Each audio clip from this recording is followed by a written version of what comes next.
Okay. Er vi på igen? Er vi på igen?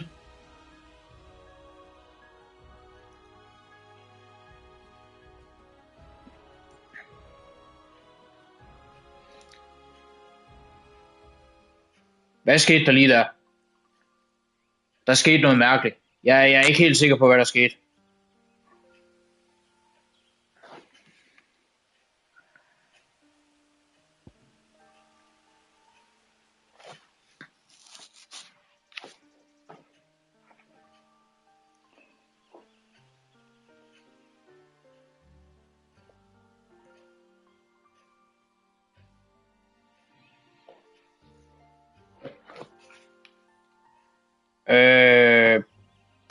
Bum. Jeg ved ikke, hvad der skete, Emil. Jeg må være ærlig og sige, pas. Jeg aner det ikke. Fuck, det er træls. Nå. Men vi er her stadig. Vi kører bare fra den her stream, så det... Jeg må lige tjekke, hvor meget vi missede. Eller hvor meget der er blevet misset. Jeg håber ikke, det er alverden. Jeg vil godt nok blive træt af, hvis den bosskamp lige er blevet misset. Okay, vi har Scarlet Cyclone, vi har Phoenix Shift. Skal jeg lige se, Summoner Projectile. Ved du hvad, den kan vi da også godt lære. Heatwave. Det gjorde den ikke, det var efter. Okay, godt Emil, tak. Vi mangler sådan set ikke rigtig noget. Nu har vi lært en ny. Er det så en af de abilities, vi skal sætte på her? Det er det. Okay. Er der en af dem her, jeg sådan set kan undvære?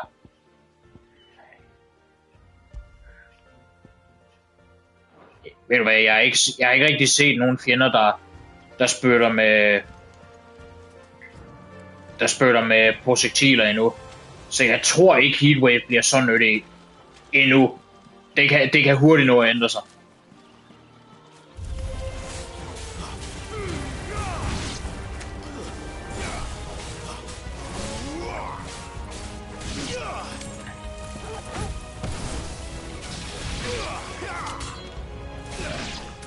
Sådan.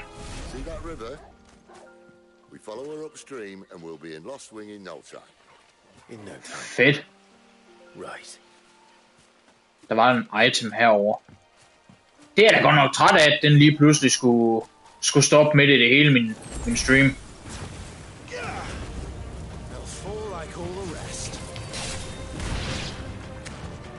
Men hvad pokker, det er vel sådan det er.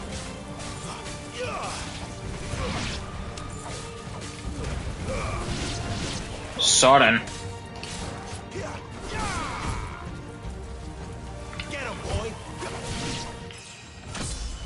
Okay, level up. Level 13.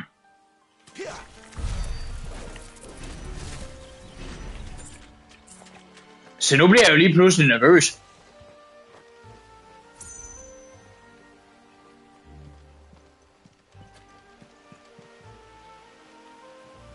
Okay, super. Godt Emil. Godt jeg har dig som øjnene på sidelinjen. Det var da godt nok irriterende. Men hvis der heldigvis ikke er så meget, at gå glip af, så er det heldigvis ikke så galt igen. Okay, en potion. Hvad har vi her? En lille afkrog med et par vampire thorns.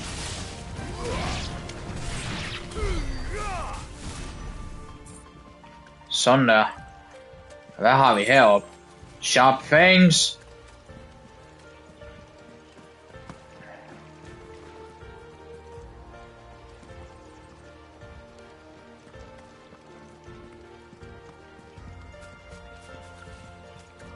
Jo, det kan jeg også godt forstå, Emil. Det er bare det der med... Jeg ved jo ikke decideret, hvorfor at streamen lige pludselig valgte at gå død. Hvis jeg ligesom havde et svar på det, så havde det været lidt nemmere at sige, okay, det er derfor. så kan jeg ligesom rette ind derefter og sige, jamen så prøver vi noget andet næste stream. Men jeg ved ikke, hvorfor den lige pludselig valgte at gå død. Jeg har ikke en eneste retningslinje at gå efter. Så det virker meget spøjst.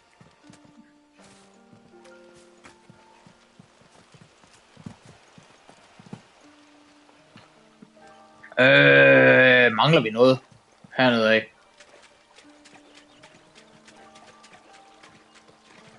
Det kan være en dårlig forbindelse, det skal jeg ikke kunne sige. Om det har været tilfældet, det kan jo sådan set godt have været. Okay, så der kom vi fra.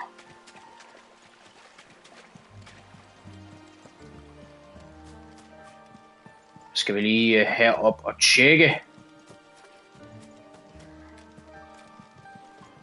Bare lige for at sikre mig, om der var et eller andet her. Eller om det bare var de der ulve. Eller undskyld, worgens. Og det ser det ud til, det var. Okay. Godt. Jamen så har vi jo ikke rigtig andet at frygte. Nej, der er en af de der Dragon Avises. Au.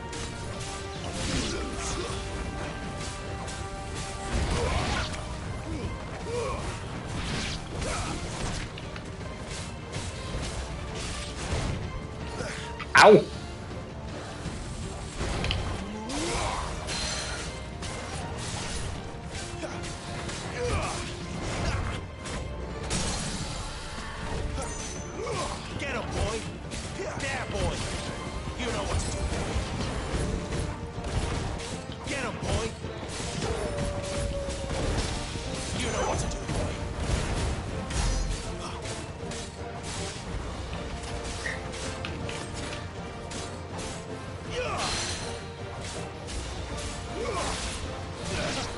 Sådan.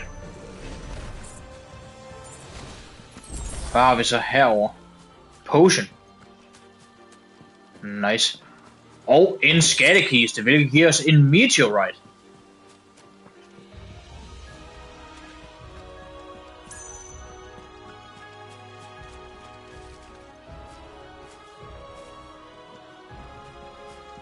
Okay. High potion. Oh.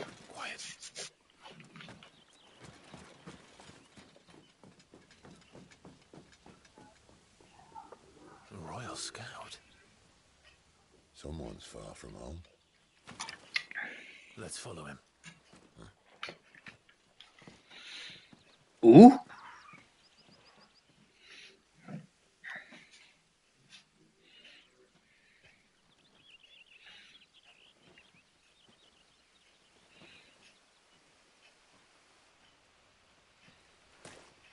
And?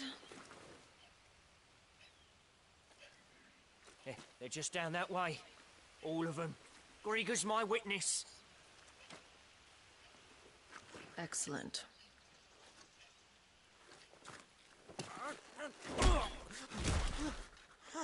We move.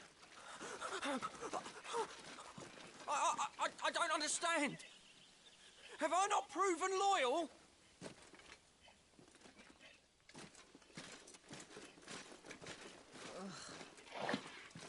It is true my liege values loyalty above all else. But were you not quick to betray your countrymen for the promise of coin? Ugh.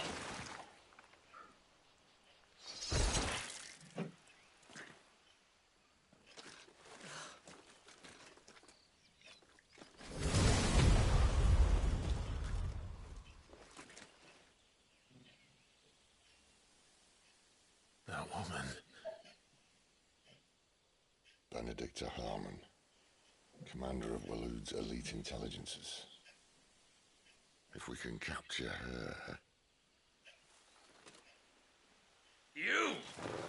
Weapons on the ground, Imperials! Og den tror du selv på?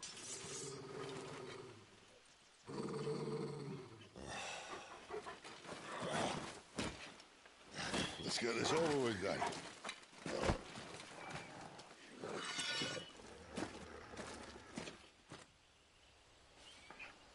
least they're not giant lizards. What a lady on the wind!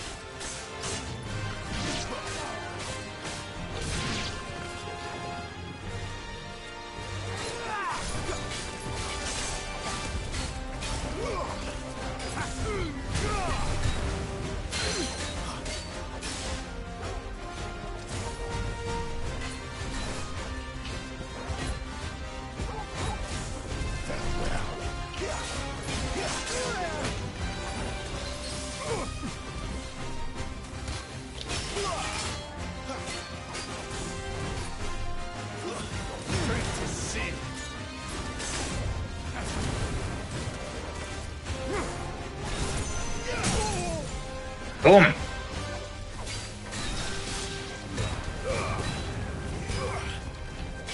Sick 'em, Torgal.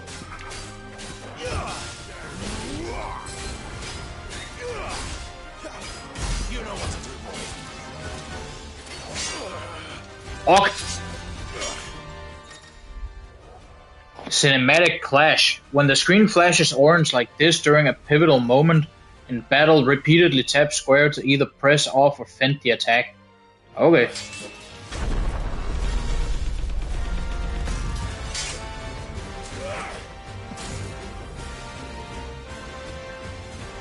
Midnight Raven.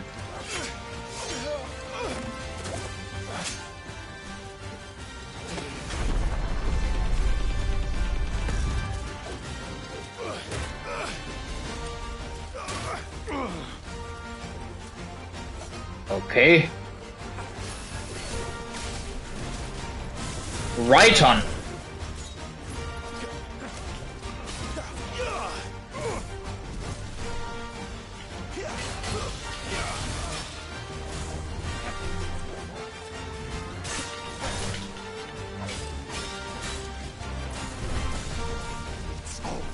Futon. Wayo, what? Wayo! And now, Ah! Right on.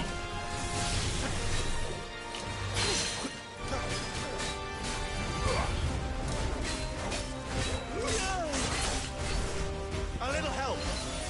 My wounds, boy. Whoa, whoa, whoa, whoa, whoa!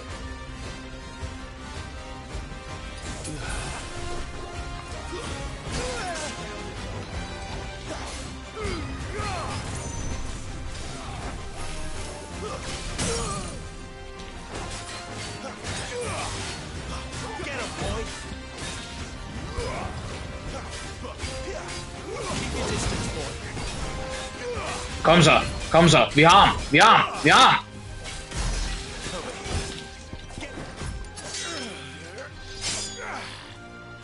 Åh nej.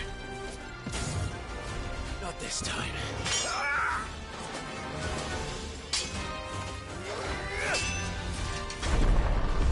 Kom så, kom så.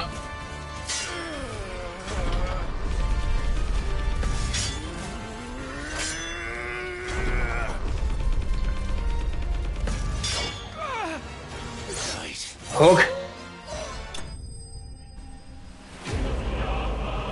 Midnight Raven slain. Sådan. Og vi fik Badge of Midnight. Og vi fik Steel Silk, og vi fik Meteorite.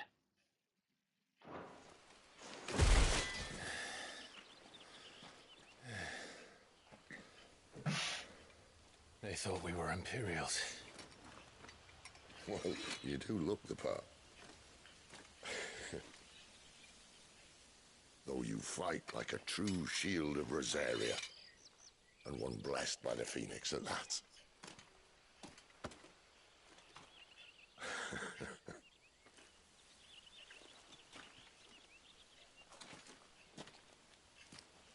Speaking of which, I wonder, does the other icon of fire give blessings, do you think?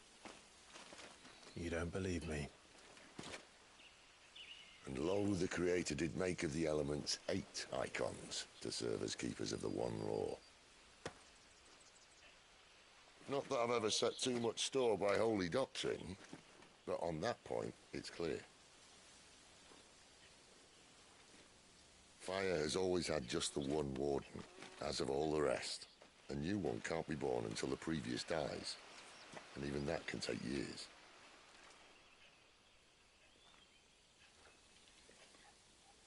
The thing is, you don't strike me as a liar. Which leaves but one person who might be able to shed some light on the matter. And they're in Lost Swing.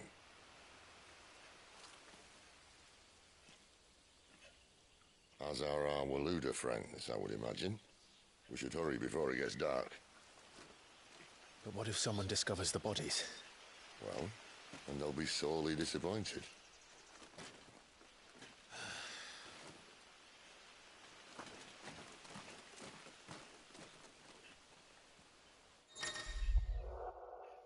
Stage replay and arcade mode. Stage replay and arcade mode are now available in the hideaways of Radarstone.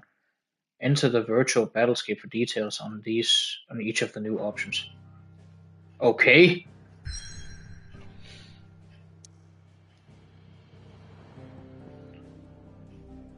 Orabel Downs. Okay. Det er så vores nye mål. Vi kan tage tilbage til The Hideaway. Men jeg tror ikke som sådan, det er nødvendigt. Jeg tror bare, vi fortsætter til Orabel Downs, southern Sanbreque. The idyllic plains that stretch across the southern reaches of the Holy Empire are sparsely populated, unless one knows where to look.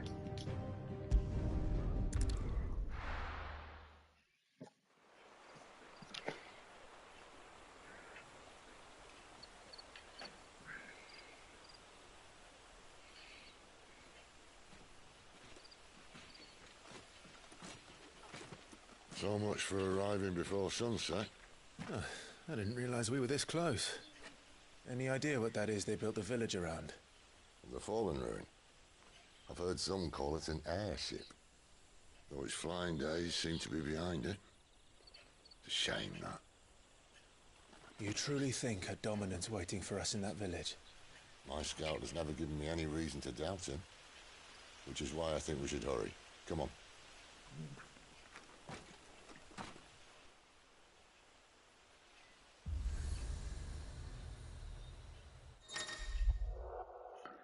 Obelisks.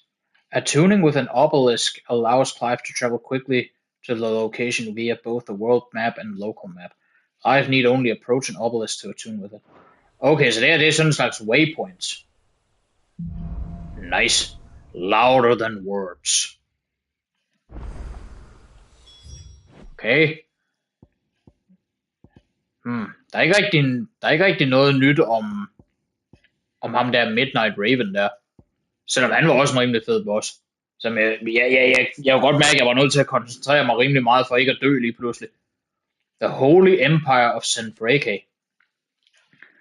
A nation occupying the northeastern reaches of the continent of Storm, with the great city of Oriflame as its capital.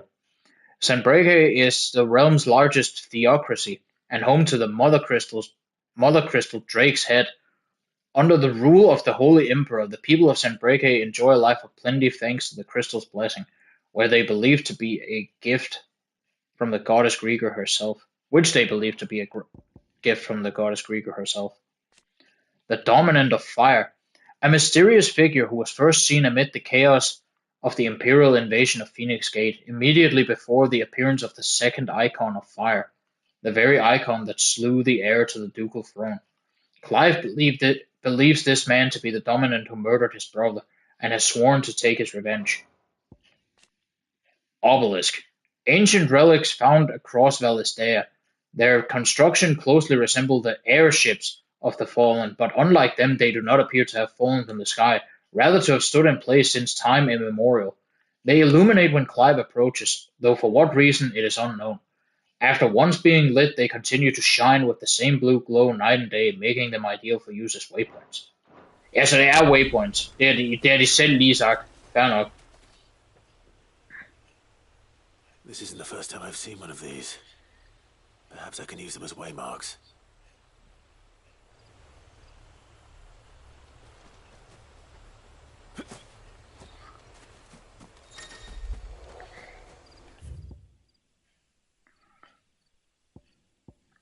Okay, så det er sådan set bare en stor åben mark. Okay. Så det er ikke som sådan. Okay, så jeg troede, det var sådan nogen, man kunne teleport med. Nej, man kan teleport til dem. Okay, jeg havde misforstået. Fair nok. Det er mig. Det er på min kap. 100%.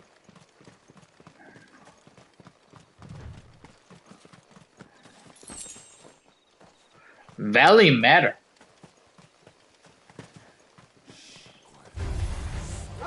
Whoa. That's enough.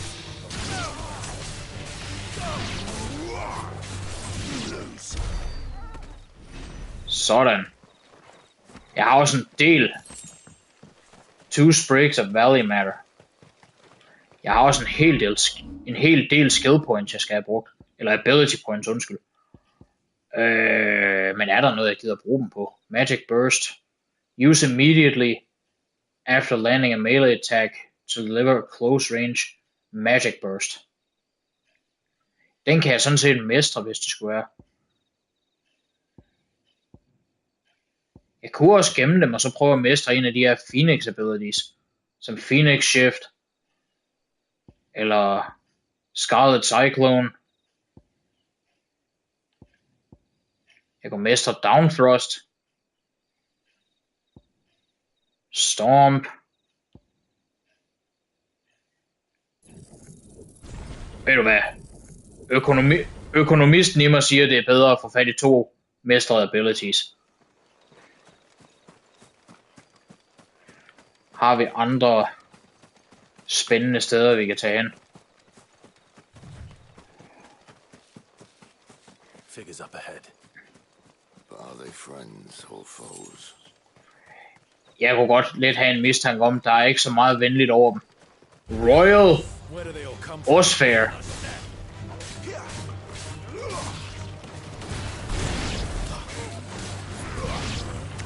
There, boy.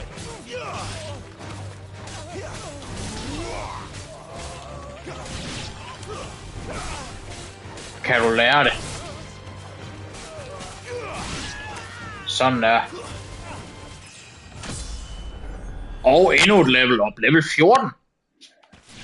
Jeg synes det bare, hvis de er level up konstant, men det gør mig ikke så meget. Why? What is it they want? You're welcome to ask the next ones we meet. Let me know how it goes. Ha, Seth. Du er simpelthen så sjov. Du er faktisk så sjov, jeg helt glemte at grine. Du må lige sige til, så jeg kan grine næste gang.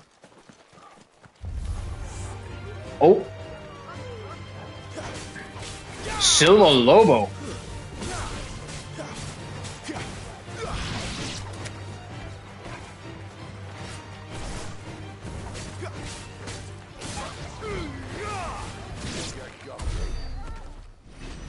Okay. Der var lidt XP. Hvad er det, jeg kan høre? Var det fugl? Det må det have været. Okay, har vi noget spændende her? Et eller andet, vi kan loote? Det ser ikke umiddelbart sådan noget. Nope. Jeg tror simpelthen, det her det er et halvtomt område, at jeg sådan lige kan se. Det gør heller ikke så meget. Ikke alle områder behøver at have spandevis af ting, vi kan stjæle og loot og samle ind. Make for Lostwing.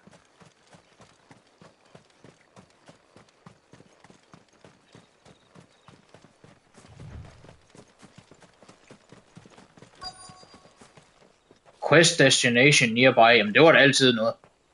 Så ved jeg da, det er den rigtige vej, jeg er gået.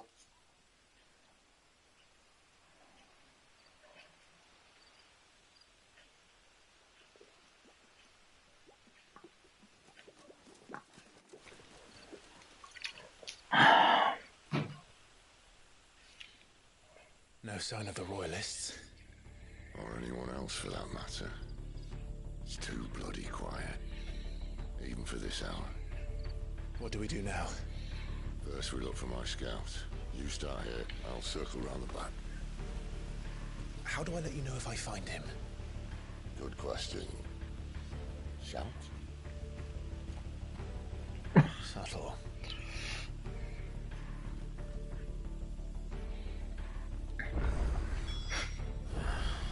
I don't even know what he looks like. Det er du sådan set ret i. The Hanged Man, Cutter's Gate. Okay, så Lostwing er simpelthen en by i sig selv, fair nok. Og der er simpelthen lidt, vi kan læse om den. Lostwing, a settlement located in central Sanbreke on the northeastern edge of the Great Wood. Having initially found prosperity as a stopover point for traveling traders, it fell from favor when newer, better roads bypassed it, and eventually fell off the map entirely. The village is built both in and around fallen ruins that the people of Lostwing claim was once called an airship. Okay.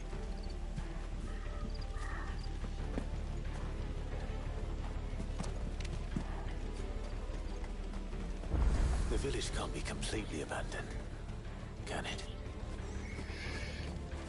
Det håber jeg jo ikke rigtigt, den er. Det vil ikke være et særligt godt tegn.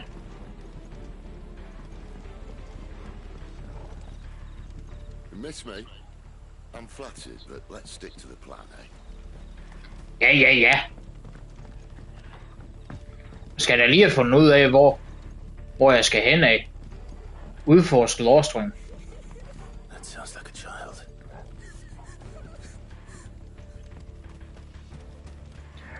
Oh.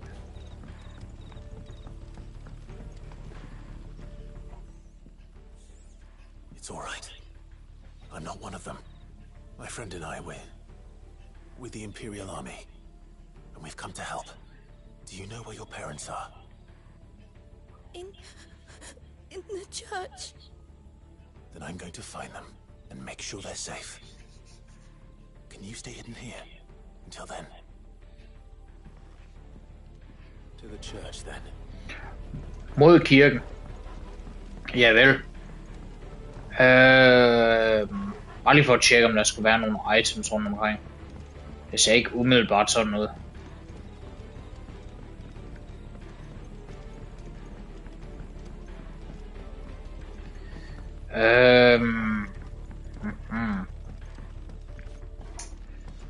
Niks.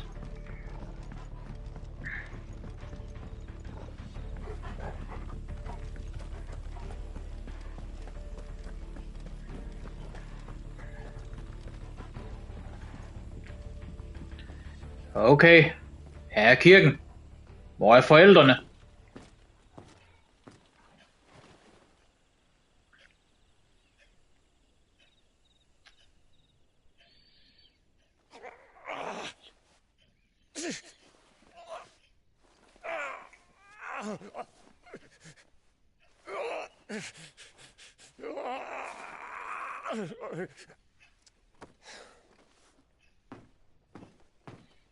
This man's gonna die if we don't get into a healer. Enough of your barking, dog!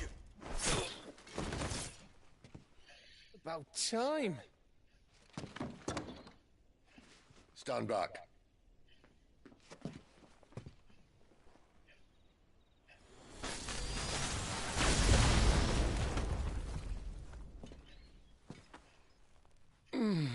Who the hell are you? Clive! Thought you weren't coming. You still alive, Gav? Barely.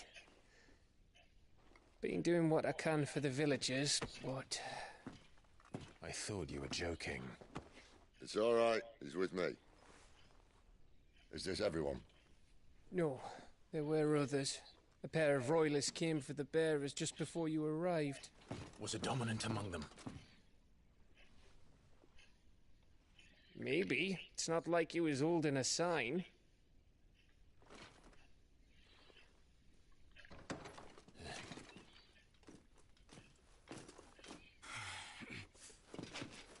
I'll give you one Uh-oh. guess where he's going. Clive, after dead.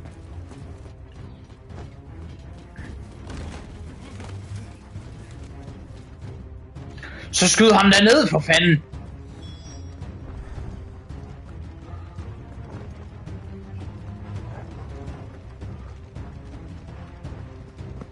Du kan da skyde ild fra dine hænder, kan du ikke?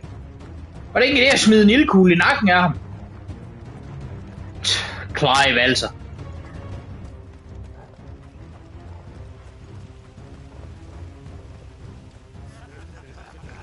Any word from the scouts? Not yet, my lady, but we have the dominant's companion. It's only a matter of time before we seize our quarry. Very good. And what of the others? The bearers have been taken to Caer Norvent. Some may still be worth keeping should the dominant elude us. All is in hand, my lady. They will not be spoiled. I give you my word. Gentlemen, a toast! Will you join me? My thanks. To Our Lady of the Wind. And the King!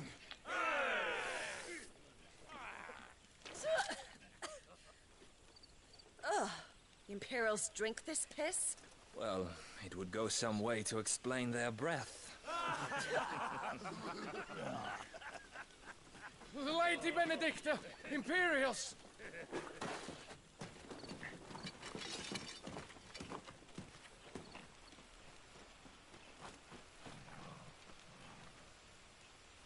And instead of killing them, you lead the rats straight to us. Mercy!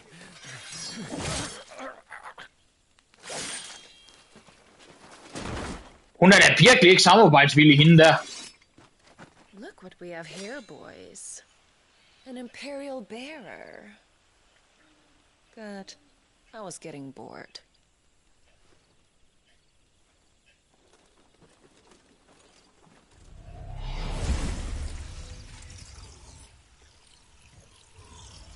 Boo.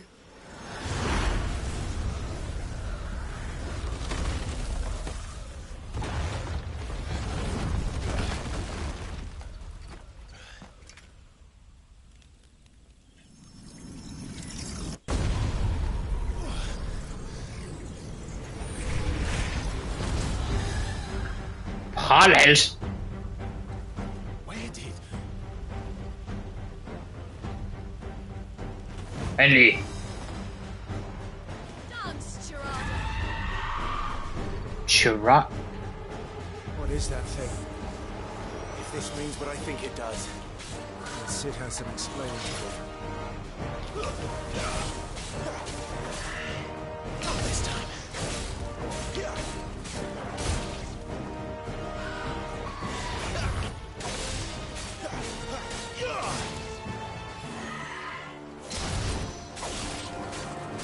Sick of Toggle. There, boy.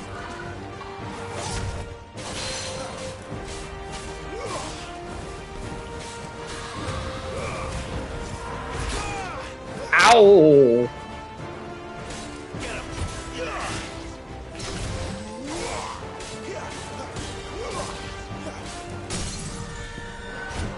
Better be on your way, Sid. There, boy. Kom så. Kom så. Vi er godt nok. Kom så, Torkel. Kom så, Torkel. You're finished. Den var ikke så svær. Chirada's Lane. Fik lidt XP for den. Lidt skill, eller slået ability points. 600 gil. Vi har efterhånden masser af gil. Cleric's Medallion. Increases healing potency. Det var ikke så ringe. Noget Warride, noget sharp fang og Magic Dash. Fedt. Fedt.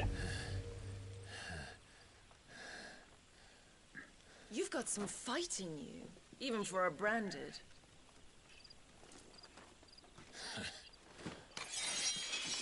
Clive!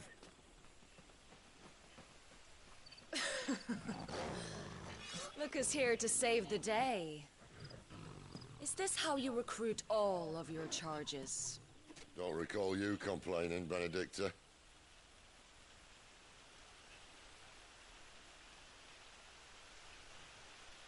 So, Sidolphus, remind me, why was it that you betrayed your kingdom?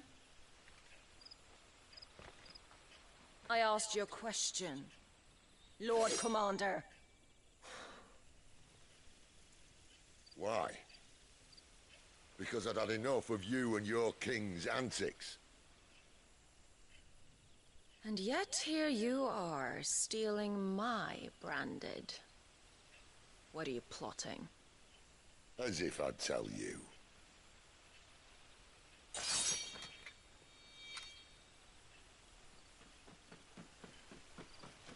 Lady Benedicta, we have secured the dominant. Always something, isn't there?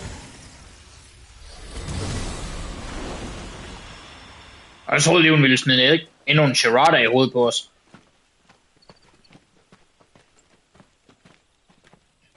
And she's gone.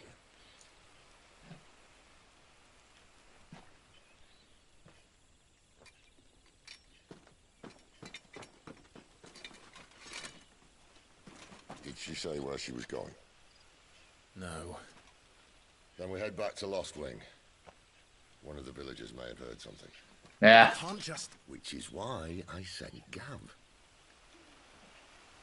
The man has a nose for these things. Trust me.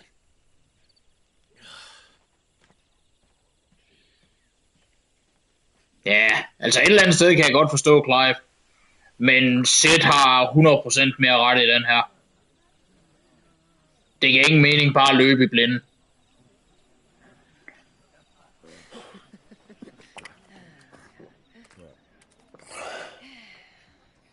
So, it wasn't about bearers at all. They were looking for a dominant. Yeah, that's right.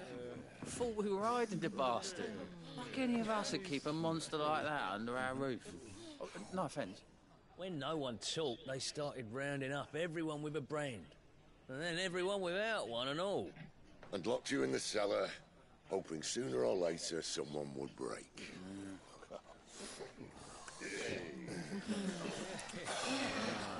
You know, things might have been different if you'd accepted my invitation. Oh, don't remind us. We were all saying the same thing. Yeah. This is our home, innit?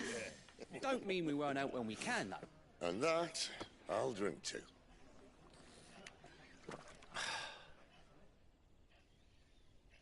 Og de er simpelthen... Hear the tale of Lord Dion the Bold, whose tamed worms 1,000 and slain the tenfold. 100 full legions the young dragoon led, and watched as 1,000,000 foes turned tail and fled. His lance levels mountains, it sanders the deep. The skies over storm breaks for Listen, Clive. Revenge won't bring him back. It won't. 13 years ago, I watched a dominant kill my brother right in front of me. And I did nothing. But now I can. I can kill the son of a bitch. And bring peace to my brother's soul. After that, whatever happens, happens. Fate. You're content to be its slave, then?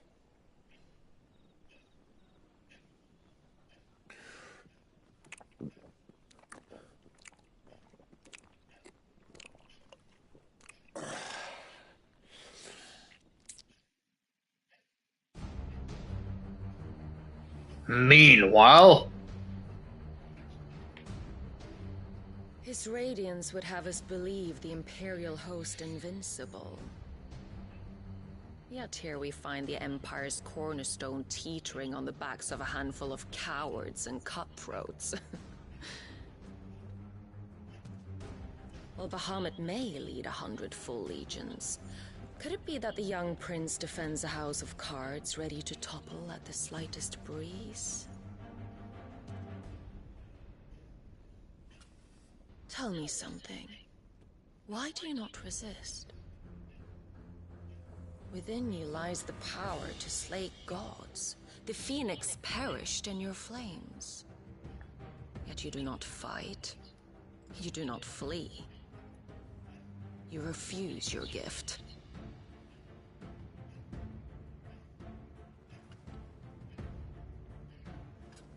Perhaps you're distracted.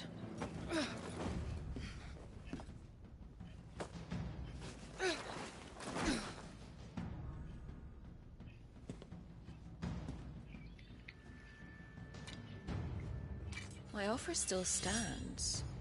Join us and you will be treated with the respect one of our kind deserves.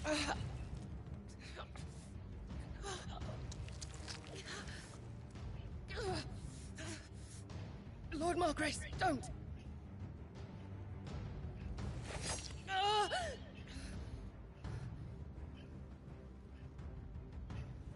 Margrace. Give you a moment to consider your options. Do be gentle with them.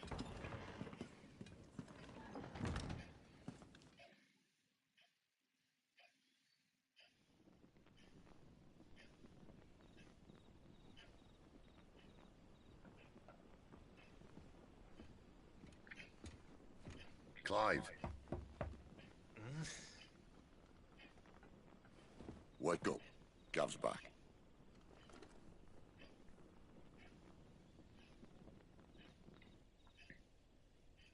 Så må vi høre, hvad Gav han har at sige.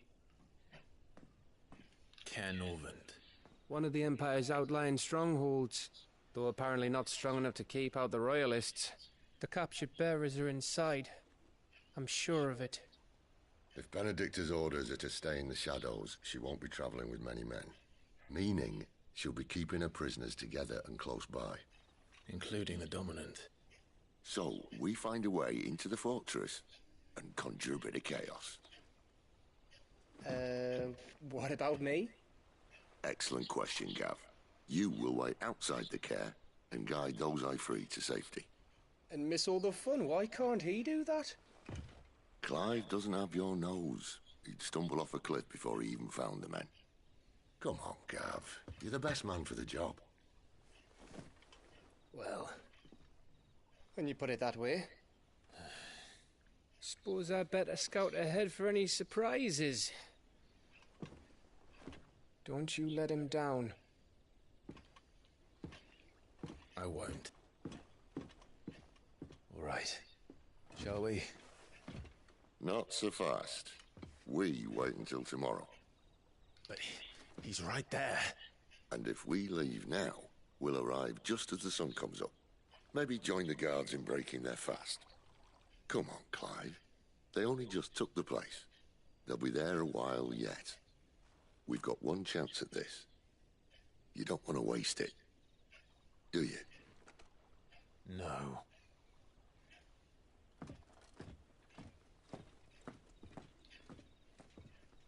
Jeg siger bare, det er et godt sæt af dig til at holde Clives fødder på jorden. Han har 0 tålmodighed. The dead of night. New stock. As the story progresses, new weapons and items will become available at the Hideaway's trading post, Karen's Toll, and as will new forging recipes at the Black Hammer. No, that's settled. There's someone I want you to meet. At this hour? He's the owner of the tavern, and our best hope of getting a decent night's kip. Okay. Inden vi lige tager nogen som helst steder hen. Hvordan var det? Var open world map. Vi er her i Lost Wing. Jeg tager lige hurtigt tilbage til The Hideaway. Jeg tænker, jeg vil slutte streamen her omkring. Den anden stream, jeg åbenbart var nødsaget til at starte op, fordi nej, spillet skulle da absolut.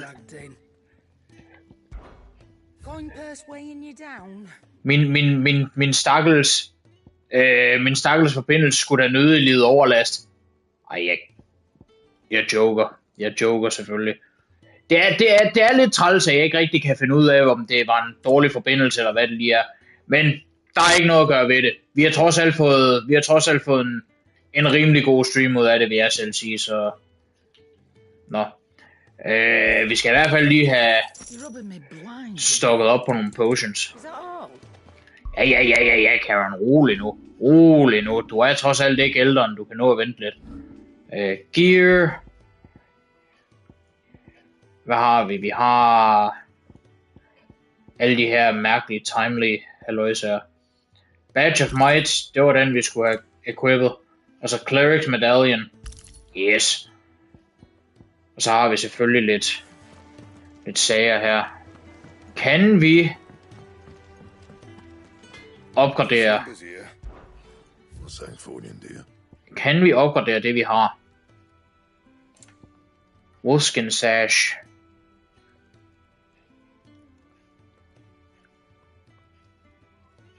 Plus 1.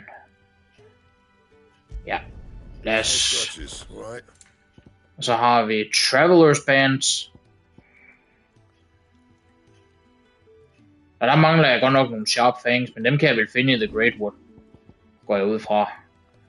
Og så er der Reinforce. Iron Bracers og Meteorite. Travelers Bands.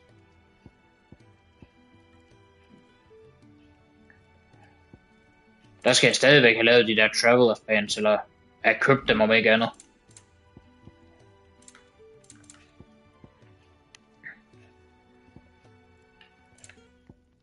Fordi så kan jeg lave de der... Hvad hvis det endelig skal være. Jeg har fundet sådan der. Det der, det kommer ikke til at hjælpe mig. Skal lige se Iron Bracers. Hvad kommer til at give mest? Det gør Travelers Band sådan set. Og der er jeg stadigvæk nødt til at få fat i de der Travelers Bands. Men dem kan jeg vel købe hos Karen? Yes. What? Ja, Travelers Bands. You'll not find a better price than that. Iron Bracers. Yes. Skal lige have opgraderet dem også. Sådan der. Reinforce.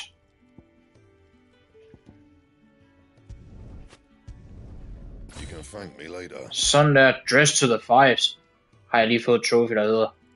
Og Travelers Bands plus 2. Travelers Bands og Meteorite. Yes. Sådan der. Så har vi fået opgraderet vores equipment. Små slag. Vi kan lige tjekke Arete Stone, inden vi slutter streamen af for den her gang. Arcade mode. Replay any previously cleared stage and be awarded a score based on performance. Restrictions on level gear consumables are applied. Gameplay mode will be default to action focused. Replay any previously cleared stage, but at current level. Treasure coffer data is retained.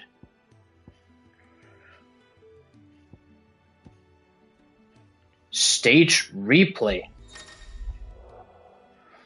While accessing the Arete Stone, Clive can replay any of the main scenario's major battle sequences. This mode can be used to revisit cutscenes, collect forgotten items, earn EXP and AP, or retry missed achievements.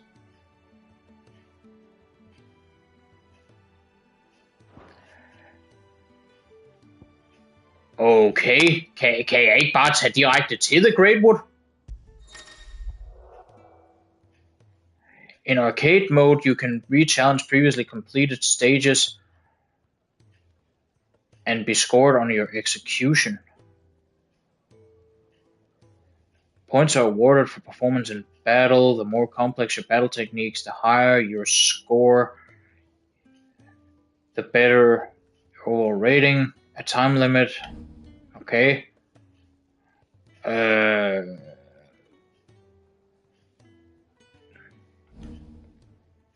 Arcade mode bonuses. Yes. Arcade mode gear.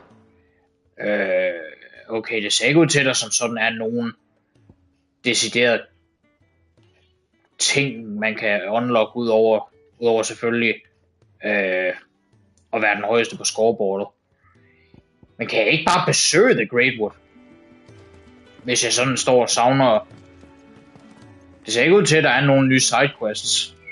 Jeg kan selvfølgelig lige tjekke. Niks. Okay. Jamen, så tænker jeg da sådan set bare, at vi kan hoppe tilbage til... Jeg tænker et eller andet sted. Skal vi så ikke bare hoppe tilbage til Lost Wing, og så få afsluttet streamen der? Nej, jeg kan ikke gå tilbage til Great Wood.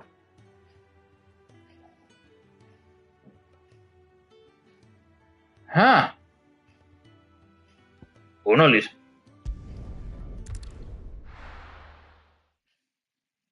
Meget underligt.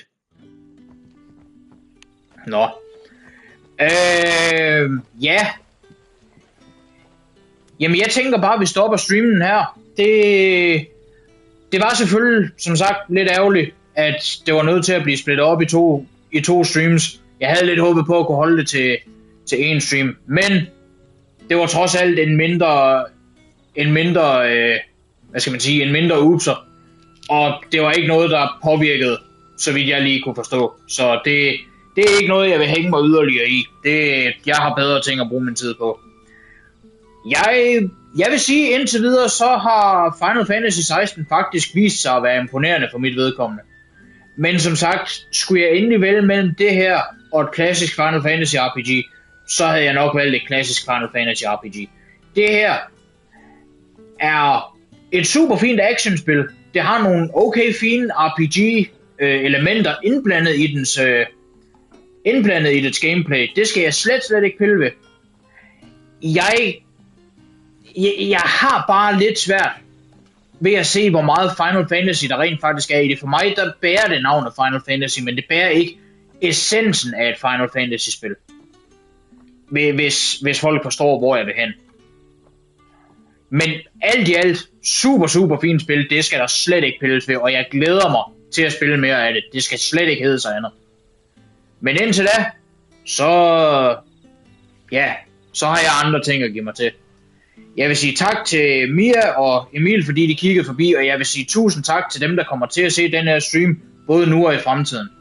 Skulle der være nogle folk, der har lyst til at smide en kommentar, de er altid velkommen til det. Jeg elsker at læse og svare på kommentarer. Hvis der er folk, der føler for at smide en like på streamen, eller i andre tilfælde abonnere på min kanal, sætter jeg selvfølgelig også kæmpe stor pris på det. Det skal aldrig nogensinde være påtvunget, kun hvis folk føler for det. Indtil vi ses næste gang, det vil altså på en af mine videoer, som vel på en af mine streams, så må folk have det rigtig godt derude.